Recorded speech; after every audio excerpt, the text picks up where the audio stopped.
that 12 people, one of you is a thief. So you don't be marveled when somebody say, I'm called. He said, be marveled when somebody say, I'm elected. I'm elected. Do you understand what I'm trying to say? Even from the shoes where one was a thief. One, Jesus knows that their heart is even, he said, little faith. It's from that shoes they found a little faith. He said, you, O ye of little faith. It is I that is walking upon the sea. He said, you have a little faith. Even in that choosing people, there's doubt inside them. From one of them that want to walk, he said, if you are God, if it is you, oh Lord, let me come out, let me come. Jesus said, okay, come up here. And when he's going, he was doubting. You see, the choosing is not enough. It is the elect. Because the Bible said that there are many false prophets out of the world, inside the world. He said, if it is possible, they will deceive the very elect. They can deceive the choosing ones. They can deceive the called, the men, the one that they called, the one that said they are called. What about the choosing? What about the elected? Sorry. He said, if it is possible, they will deceive even the elect. So the elect are the people that I'm trying to point out for you. I want you to be in the mix of that elect. I want you to be among the elect people. That the devil, no matter what they say, no matter what they do, they will never shake your spirit and they will never shake your mind. And all this richness and all this prosperity preaching and all this way will never make you divert your thinking about God. Because God can never give you money to prove his love on you. He said he have already given you everything. He have already shown you his love. He have already shown you his love to the extent. Nothing you can do to make him love you more. There's nothing you can do to make him love you less. It's for you to work out your salvation. Not by money. Not by asking people to bring money in the church and church. Yes, somebody say, what of giving? Yeah, giving. What are you giving and who are you giving to? God don't need your money. Almighty God don't need your money, don't need your currency. Even in heaven, they don't use dollar there. They don't even use pounds. There's no currency in the heaven. So God don't need your money. God don't need you to do some. God don't need you to come and give money for him to bless you. It is only his blessing that maketh rich and added no sorrow. He don't need you to bless him to bless you back. No. Because his blessing maketh rich and added no sorrow. The blessings of God maketh you rich and added you no sorrow. So what am I telling you?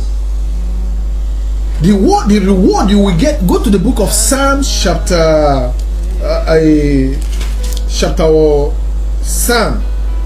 chapter 18 verse 20. The Lord reward me according to my righteousness, according to the cleanness of my hand. According to the cleanness of my hand is not according to the prayer you make. Sinners can pray a lot, but now I want you to off your TV, off everything, and go down on your knee and bow down your head on the ground, because you're talking to God that created you. You're not talking to ordinary person that stood up tomorrow to tell you that he's a president. But this is the God that made heaven and earth you're talking to. Yes, I disagree with you. I disagree with you that tell people to jump up and down when they are praying and shout. I disagree with you. You don't need to shout to God for God to listen to you. You don't need to repeat so many times before God answer your prayer. He said there's a word that said a word is enough for the wise. So who is wiser than God? If a word is a word enough for the wise man, how many words are enough for God that created the wise men? Like they tell you to call the blood of Jesus 20 times, 5 times, 7 times. Shout Holy Ghost fire 20 times. But by the way, who tell you that Holy Ghost fire is for warfare? He said the weapons of our warfare are not carnal. It's not by kicking every time in the church. You're kicking, you're jumping up and down. You're even anybody that is near you is in trouble because you're casting out and devilish everywhere, and you call it prayer. What type of religion is that? That is satanic religion. It's a religion, but it's satanic religion. Because Jeremiah 7:11 said, "Is this house you called by my name has become a den of thieves for you?" I don't know how you get all this teaching. Let's go about shouting in the church. You don't need to shout for God to listen to you. You can ask for forgiveness of sins. There's some like Christ Embassy. There was a time I went there. They don't pray, "God forgive us." No, because they believe that they are all righteous as long as you're a member of Christ Embassy. Yeah, they believe that they are all righteous as long as they are member of this Christ Embassy. So there's no need of them to say, "Please, God forgive me." No, there's no need for them to say that. But I will bring from the Bible the meaning of Christ Embassy. If Christ Embassy is really in the Bible, or that word Christ Embassy, whether it's in the Bible or not, I will bring it to you. Hold on for me. Then we go to the book of 1 Samuel, chapter 1, verse 3. "And they went up from his city yearly to worship and sacrifice to the Lord of hosts in Sharon. Also, the two sons of Eli, Ephron and Phinehas, the priests of the Lord, were there. And whenever the time came," let's go. Let me go to where. Let me bring it so close because it is very far to where I'm trying to bring to you. And hold on for me, please. I want to bring to you about shouting in the church or crying in the church loudly. You can cry to God. He's God. You say your tears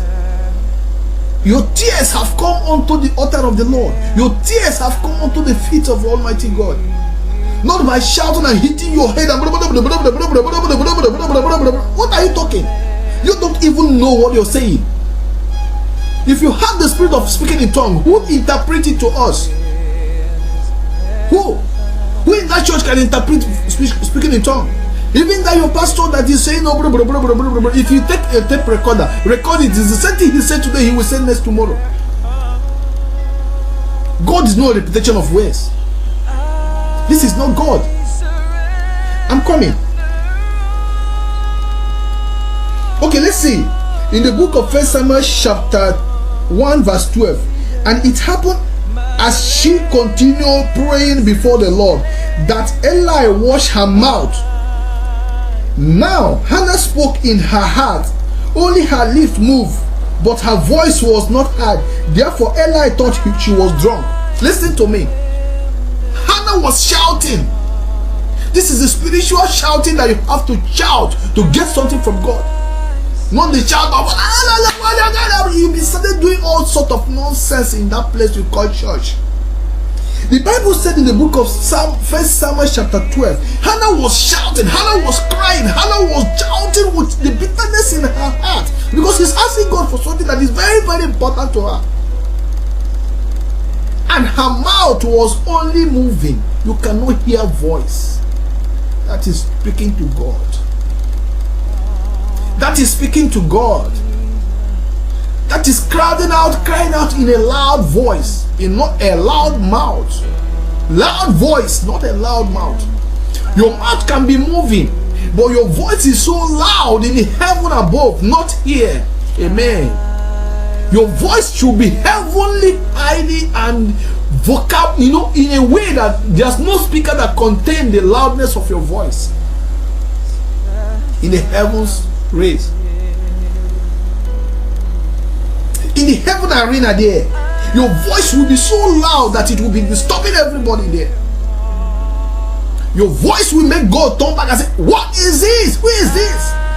It's a voice of that man. Jesus was going. Jesus had gone far. And the man said, "Jesus, Son of David, have mercy on me." Jesus said, "Turn back. What do you want from me?" The Bible says he turned back. The man do not keep on beating everybody. Jesus, Jesus, come here, come and help me. Oh. No, this is what you people are doing in that place. What are you doing? What are you doing? The man do not continue. You must. The voice inside you is what God made, because He's the master of your spirit. He said the flesh profited nothing. It is the spirit. It is the spirit that quickeneth. It is the spirit that quickeneth. The flesh profited nothing. So why do you make a lot of noise in the place you call church? You can sing praises. You can sing hymns. You can sing anything to glorify the name of God. But when you want to pray to God, this is something that is very important to you. You talk to Him as God. You can't go to president of your country tomorrow and say, hello, I'm President Obama, I want you to, I want that thing, Obama, I want it. Why can't you give it to me? Why can't you give it to me? I want it. I'm a black man. I'm American. Why can't you give it to me now, Obama?